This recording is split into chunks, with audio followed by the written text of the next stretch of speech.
എന്നാ ചെയ്യാൻ പോവാ? എങ്ങോട്ട് അറിയാൻ പോന്നേ? എവിടെയാ തമിഴ്നാട്? ആ അറിഞ്ഞു.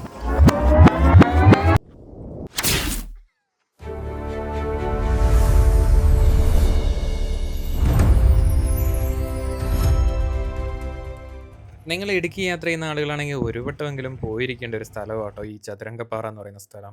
കേരളത്തിനുള്ളിലെ തമിഴ്നാട് എന്നൊക്കെ ഈ സ്ഥലത്തിന് നമുക്ക് വേണമെങ്കിൽ പറയാം. തമിഴ്നാട് ഫോറസ്റ്റ് ഡിവിഷന് കീഴിൽ വരുന്ന സ്ഥലമാണെങ്കിൽ പോലും ഇവിടെ ഈ കാണുന്ന കാറ്റാടിപ്പാടങ്ങളൊക്കെ ഒരു പ്രൈവറ്റ് കമ്പനിയാണ് ഓൺ ചെയ്യുന്നത്.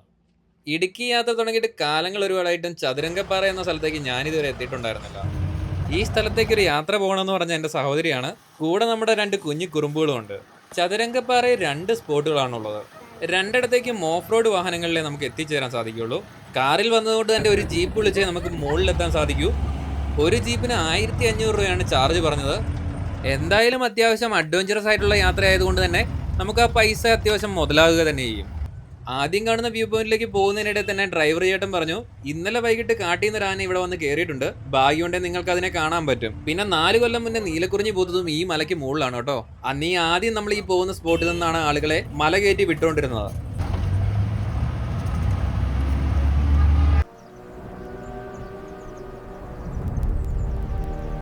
ഇപ്പൊ സീസൺ ടൈം അല്ലേ ചേട്ടാ? ആയിക്കൊണ്ടിരിക്കുന്നു ഈ അവധിക്കാലം. 2 മാസത്തേക്ക് എപ്പോഴൊക്കെ 3 വരെ ഓട്ടോ ഉണ്ട്. മഴക്കാലത്തുണ്ട്. മെയ് ഉണ്ട്. ചേട്ടൻ്റെ പേരെന്നായിരുന്നു? ഗുണശേഖർ. ഇത് കഴിഞ്ഞ വർഷമല്ലായിരുന്നോ? 4 വർഷമായി അല്ലേ?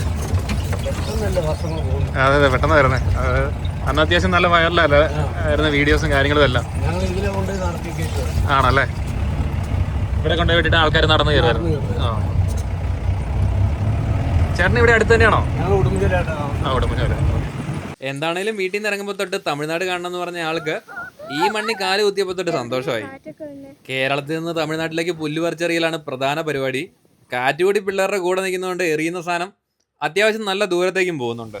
ചെറിയൊരു ജീപ്പ് സവാരി ആഗ്രഹിക്കുന്നവർക്കും നല്ല വൈഡായിട്ടുള്ള ഒരു ലാൻഡ്സ്കേപ്പ് കാണാൻ ആഗ്രഹിക്കുന്നവർക്കും ഒക്കെ ഉറപ്പായും വന്ന് കണ്ടു പോകാൻ പറ്റുന്ന ഒരു സ്ഥലം തന്നെയാണിത്.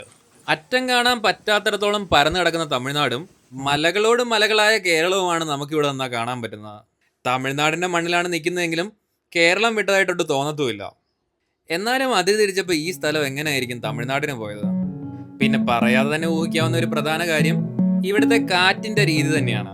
ഒന്ന് ചാടിയ പറന്നു പോകുന്ന കാറ്റാണ് ഓരോ മലയിടുക്കിലും.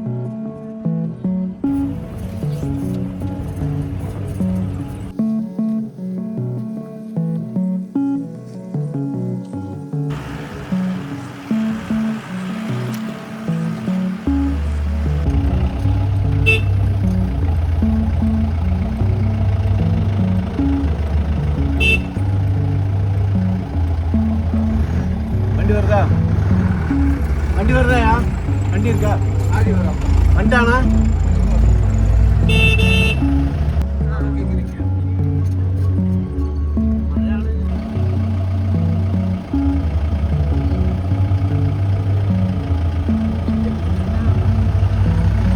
പഠിക്കുവാണോ നീ? വേഗം പോ.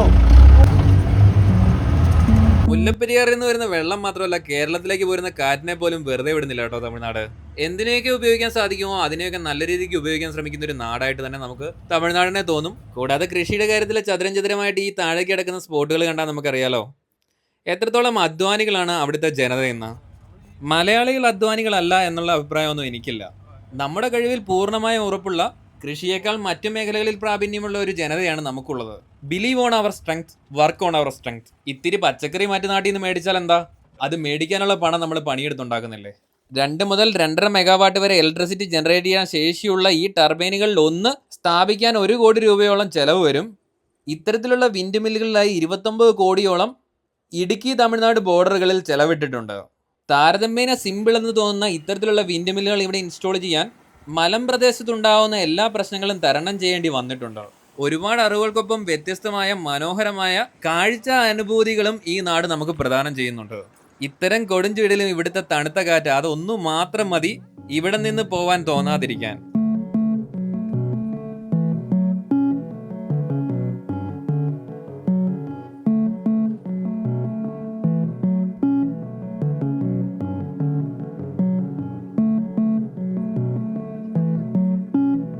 ചെയ്യാൻ പോവാ വാവാ?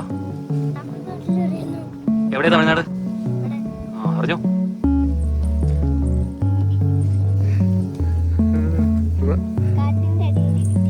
ആണോ? അത് തമിഴ്നാടാണ്.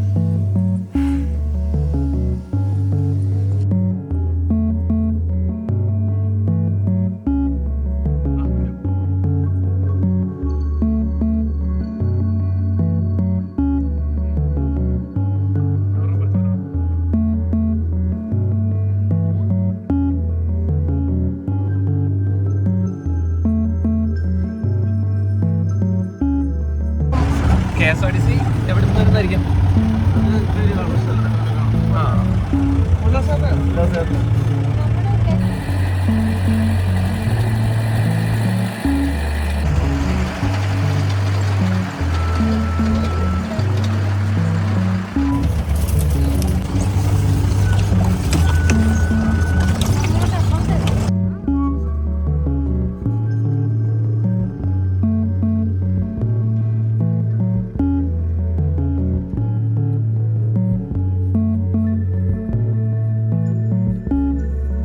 തീരെ ഈ ഓട്ടോ ആകുമ്പോൾ നടുവിന്റെ വലിപ്പമുള്ള കേട്ടോ.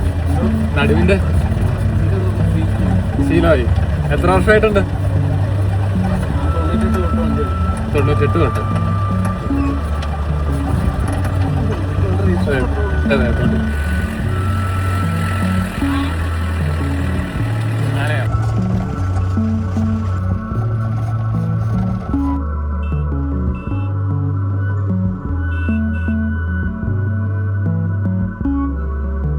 ഈ ജീപ്പ് യാത്രയുടെ രണ്ടാമത്തെ പോയിന്റിലാണ് കേട്ടോ നമുക്ക് ഈ വിൻഡ് മില്ലുകളൊക്കെ അടുത്ത് കാണാൻ സാധിക്കുക.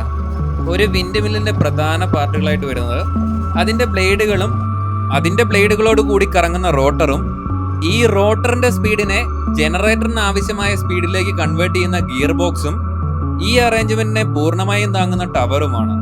പണ്ടിവയെ പോസ്റ്റ് മില്ലെന്നും സ്മോക്ക് മില്ലെന്നും ഒക്കെ പറഞ്ഞിരുന്നെങ്കിൽ ഇന്നിവ വലിയ സ്കെയിൽ ഉപയോഗിക്കാൻ തുടങ്ങിയതോടുകൂടി വിൻഡ് ടർബൈൻ അല്ലെങ്കിൽ വിൻഡ് മിൽ എന്നാണ് അറിയപ്പെടുന്നത്. വർഷങ്ങൾക്ക് മുമ്പ് ഇവ കണ്ടുപിടിച്ച സമയത്ത് ഇലക്ട്രിസിറ്റി ജനറേറ്റ് ചെയ്യാനൊന്നും ആയിരുന്നില്ല ഇവ ഉപയോഗിച്ചിരുന്നത്.